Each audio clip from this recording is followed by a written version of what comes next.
Regardons un exemple qui utilise beaucoup de concepts qu'on a vus jusqu'à maintenant dans ce chapitre. On vous dit soit une poutre de 80 kg et de 10 mètres de longueur appuyée sur un pivot, comme sur la figure ci-dessous. Quelle sera l'accélération initiale d'un point situé à l'extrémité droite de la poutre?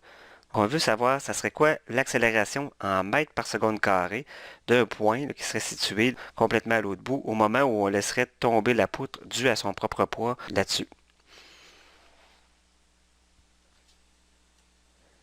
Nous sommes en présence d'un problème de dynamique de rotation puisque la poutre elle-même va tourner autour du pivot qui est situé dans le problème à 2 mètres du côté gauche.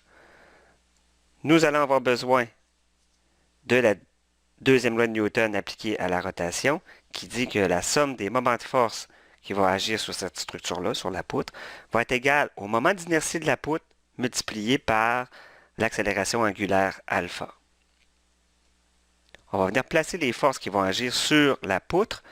Comme la poutre est appuyée sur le pivot qui est ici, il va y avoir une force normale qui va s'exercer sur la poutre. Il va y avoir aussi le propre poids de la poutre qui va s'appliquer sur elle. Et le poids d'un objet comme ça ici va toujours s'appliquer au centre de masse de notre objet. Donc, on va aller placer le poids de la poutre en plein centre de la poutre elle-même. C'est-à-dire, comme elle mesure 10 mètres, on va aller l'appliquer directement à 5 mètres en plein milieu, dirigé vers le bas, comme ça ici. Et on met 5 mètres. Le poids en question va s'appliquer à 3 mètres de notre pivot. Ça va être important tantôt quand on va calculer les moments de force associés au poids. On vous dit tout d'abord, cherchons le moment d'inertie de la poutre. Puisque la poutre tourne par rapport à un axe ne passant pas par son centre de masse, parce que la poutre va tourner par rapport au pivot qui n'est pas au centre de masse de la poutre, on va avoir besoin du théorème des axes parallèles pour être capable de résoudre ce problème-là. Je redessine la poutre. Je vais venir tracer l'axe par rapport à laquelle on veut que notre objet tourne. Je vais aussi dessiner l'axe qui passerait par le centre de masse de notre poutre. Et je vais l'appeler tout simplement l'axe centre de masse. Et on va venir identifier la dimension h qui va représenter la distance entre nos deux axes qui sont parallèles. Comme ça ici. Et le moment d'inertie va être égal au moment d'inertie de la poutre qui passerait par son centre de masse, plus on doit ajouter, à cause du théorème des axes parallèles, mh carré. I du centre de masse pour une poutre, si on va voir dans le tableau où on a tous nos moments d'inertie par rapport au centre de masse, eh bien, on voit que pour une poutre de longueur L, le moment d'inertie qui passe par le centre de masse est égal à 1/12 ml carré.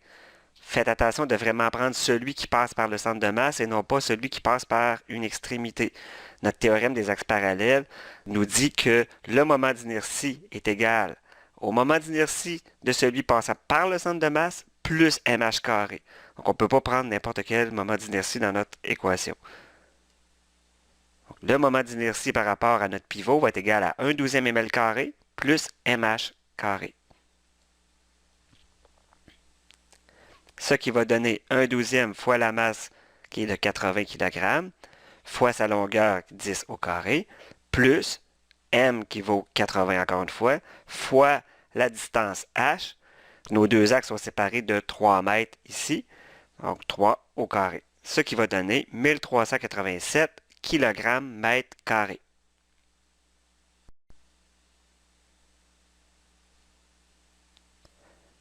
Ensuite, cherchons la somme des moments de force agissant sur la poutre par rapport à l'axe de rotation.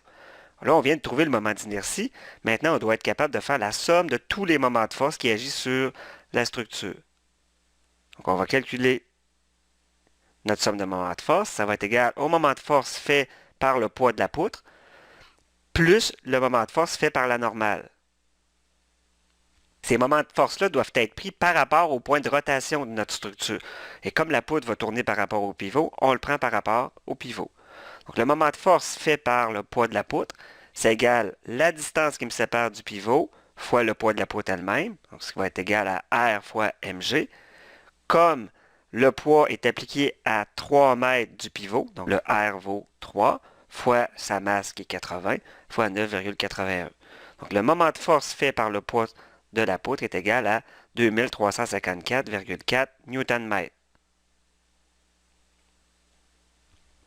Regardons maintenant le moment de force fait par la normale. Étant donné que la normale est appliquée directement sur le pivot, sa distance R, c'est 0, parce que la distance entre le pivot et le point d'application de la force est nulle dans cette situation-là. Donc j'ai écrit ici, car le prolongement de la force passe par le pivot. À chaque fois, si vous faites le prolongement de votre force, si ça passe par le point de rotation de votre objet, c'est qu'automatiquement, il n'y aura pas de moment de force. Donc, la somme de tous les moments de force qui vont agir sur la structure va être égale à 2354,4 Nm.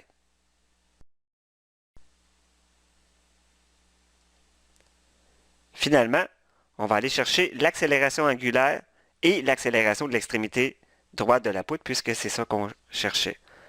Donc, alpha va tout simplement être égal à la sommation de tous les moments de force divisé par le moment d'inertie de la poutre. Donc 2354,4 divisé par 1387, ce qui donne une accélération angulaire de notre poutre par rapport au pivot de 1,697 rad par seconde carré. Mais nous, on voulait avoir l'accélération d'un point de l'extrémité en mètres par seconde carré. On sait que l'accélération tangentielle de n'importe quel point en rotation est égale à la distance qui nous sépare du point de rotation fois la valeur de l'accélération angulaire. Ça va être la distance entre l'extrémité et notre pivot, c'est 3 mètres plus 5 mètres, ce qui donne 8 mètres, multiplié par l'accélération angulaire qui est de 1,697, ce qui va donner 13,6 mètres par seconde carré. Et là, on vous dit, waouh, l'extrémité de la poutre accélère plus rapidement que G. Donc, si vous laissez tomber une poutre de cette façon-là, l'extrémité de la poutre va avoir une accélération plus grande que l'accélération gravitationnelle. Vous pouvez essayer de faire l'expérience. Prenez une balle et mettez-la très très près de l'extrémité et laissez tomber une règle qui serait sur un pivot avec une balle et vous allez voir que l'extrémité de la règle va gagner de la vitesse plus rapidement. Donc, ça va se distancer de votre balle qui est en train de tomber. Réponse. L'accélération du bout de la poutre sera de 13,6 mètres par seconde carré.